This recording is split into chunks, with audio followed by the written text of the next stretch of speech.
Those 3 words made me forget everything else in the room. Shit, everything else in the world. I love you too, Trey. Trey kissed me gently and began to remove her clothes. When she was completely naked, she climbed into the bed and began to kiss every part of my body. She kissed my neck, my navel, my elbows, my knees, my ankles. Trey kissed behind my thighs, the bottom of my feet, and even the crack of my behind. She didn't miss a single spot.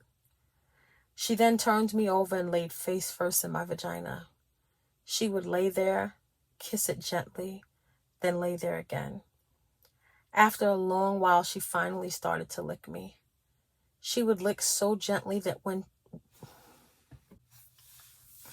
with my head back and my eyelids rolling to the back of my head, I exploded in Trey's mouth.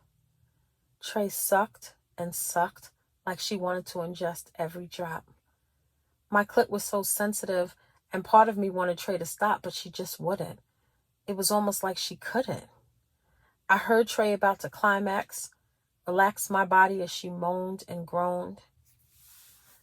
She rested her head on my pelvis, and I began to drift into that euphoria you achieve only after orgasm. My paradise was somewhat interrupted when I thought I felt liquid on my pelvis. I sleepily muttered, "Baby, are you crying? Are you okay?" Trey then slid up behind me and held me close. "I'm good, Lee. Go to sleep. I love you." "I love you too. And Trey?" "Yes." "Promise you'll never leave me." I don't even know where the words came from, but they just flowed from my lips. "I promise," Trey said. "No, finish it." "I promise I will never leave you, Lee." And in an instant, back to euphoria. The next morning, I awoke, and to my surprise, Trey was there. I had gotten so used to her being gone when I woke up in the mornings. I could feel her body next to mine. I rolled over and sleepily opened my eyes and jumped back startled. Trey was staring right at me. "What's wrong?" I said. "Nothing. I just like to look at you. What's wrong with that?" Nothing, but it's not often I open my eyes and there's someone staring at me." "I'm not staring. I'm admiring." I instantly cracked a smile. "So, baby, what are we going to do today?" Trey began to ramble off a loose schedule, but I wasn't really listening. I couldn't help but feel full. I felt full with the love that Trey was supplying, filled with joy that I was blessed enough to find someone who would always be there, my constant. Lee, are you even listening to me?" "Oh, I'm sorry, baby." "No need to repeat it. Just tell me what to wear." Trey and I spent the entire day out. It seems like we hit every borough. We went to Brooklyn for pizza, hit up Harlem for some new music. We went everywhere. By the time we got home, I was out of it. I couldn't wait to hit the bed. As we walked up the stairs to the apartment, Trey held my waist and walked up every stair with me. I chuckled lightly as we hit the top of the landing and Trey nibbled on my neck. This had been my best trip ever, and I was dreading going home. I missed Mommy and Daddy, but not as much as I miss Trey when I'm away. I was fiddling in my purse for the keys when I noticed the light under the door go out. Now why would Miss Renee turn the lights out when she saw that we were coming in the door? I opened the door, and in a split second, before my mind even had a moment to comprehend, someone yanked me in the door and grabbed me by my hair. A figure jumped in front of me and knocked Trey to the ground. I went to scream, but the person holding me instantly put their hands over my mouth. I kicked and fought, but to no avail. I could not get out of the hole they had me in. They pulled me into the bathroom, and I could tell that's where we were going by the direction we were moving in. Fear gripped me as I worried about Miss Renee and Trey. I hadn't seen Miss Renee as yet, and I was wondering if she was hurt. I wondered what they were going to do to me. He laid me on the floor, and as I looked up, I could only see a silhouette of a person. This individual was big, very big. He grabbed me by my jaw, squeezed real tight, and mushed my head back. He closed the door on me, and I hear him jamming it from the outside. I sprang to the door and tried to pull on it, but it was stuck. I climbed into a little ball in the corner of the bathtub and put my head down. To even my surprise, I was no longer afraid. Something just didn't feel right. Instead of fear, I instantly got gripped with anger. I crawled over to the door and put my ear up against it. I could hear voices, but they were kind of muffled. I pressed my ear so hard into the door that my ear started to ache. I could hear what sounded like Trey's voice. I heard a distinct male voice say, "You thought this shit was a game? Well, you lose, bitch." A couple of seconds later, I heard the front door open and slam, and then silence. Moments later, a single gunshot. I almost jumped out of my skin. I had never heard a gunshot so close before, and I will never forget how the sound rang in my ear. My head was spinning. It felt like the walls were closing in on me. I wasn't sure who was shot. I wasn't sure if I was next. So I did the only thing I could do. I climbed back into the bathtub, curled into a little ball, and cried myself to sleep. I opened my eyes to see a light brown ring against the solid white tub. I was so disoriented and couldn't remember if last night was a dream. I climbed out of the tub and stood up. My legs were cramped and aching. My jaw hurt from where the masked man had grabbed me the night before.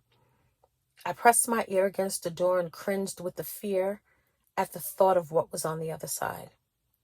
I reached for the doorknob several times but was so afraid to turn the handle. Were these people still in the house? Was I going to open the door and find a body on the other side? Miss Renee?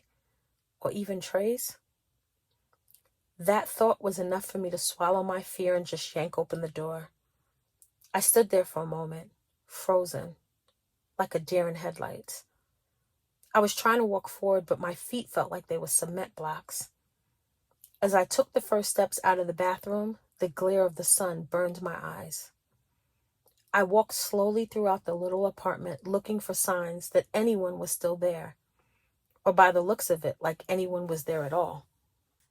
There was no indication that last night had even happened. No blood, no broken furniture, no anything. At the realization that I was alone, I started to panic.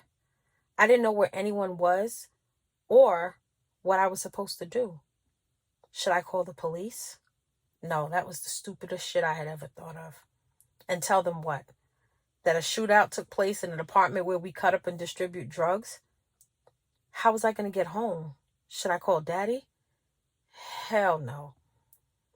I slid down the wall in the hallway and put my head in my hands. I sat there for what seemed like ages, toying around with the numerous ideas. After a while, I decided I would call Mommy and see if she could fly me home. I went for the phone, and just as I picked up the receiver, I saw an envelope that said, "Stop," in big bold letters. The handwriting was neither Trey's or Miss Renee's, so it immediately caught my attention. I peeled open the envelope and found what were very specific instructions. First, I was to pack all my belongings, remove everything from the apartment that would give any indication that I was ever there. I wasn't to leave so much as a hair on the sink in the bathroom. Then, I was to call a cab to take me to Kennedy Airport. There was a plane ticket in an envelope for a flight that left at 9 p.m. that night. I was to get on that flight, go home, and, quote, pretend like your time in New York never existed. What? I said. What kind of mysterious, cryptic shit was this? I wasn't going to be ordered around by the Phantom of the Hood. I read the words on that paper over and over and over again, hoping that I could gain some kind of insight or see some kind of code. Who wrote this shit? Where the hell is Trey? What the hell is going on? I found myself so frustrated that tears started streaming down my face. I sat there for a moment and realized that my frustration came from the fact that I didn't have a choice but to follow this. I did just as my mystery follow the leader told me to.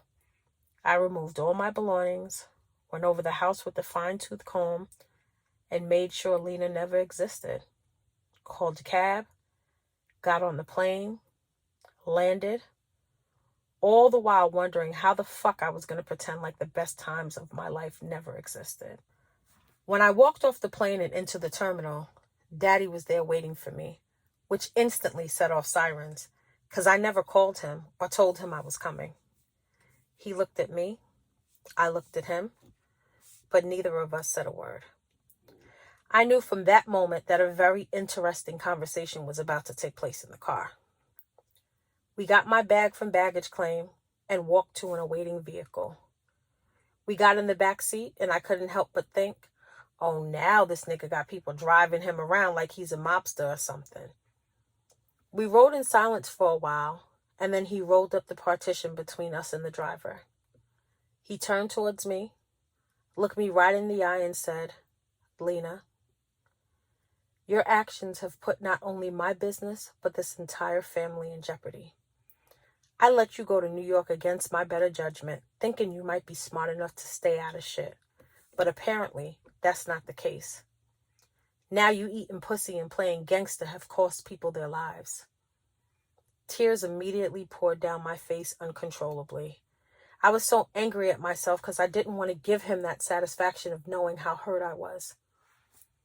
You are never to mention anything that happened in New York to anyone, ever. Do you understand me? I turned my head and looked out the window. Daddy grabbed me by my hair and yanked my head towards him. For the first time in my life, I looked into the eyes of a stranger. Whatever you heard, or whatever you think you know about me, trust and believe it's a whole lot worse. Now I'm going to ask you one more time. Lena, do you understand me? Yes, I said. With the deadliest look I'd ever seen, he said, yes, who?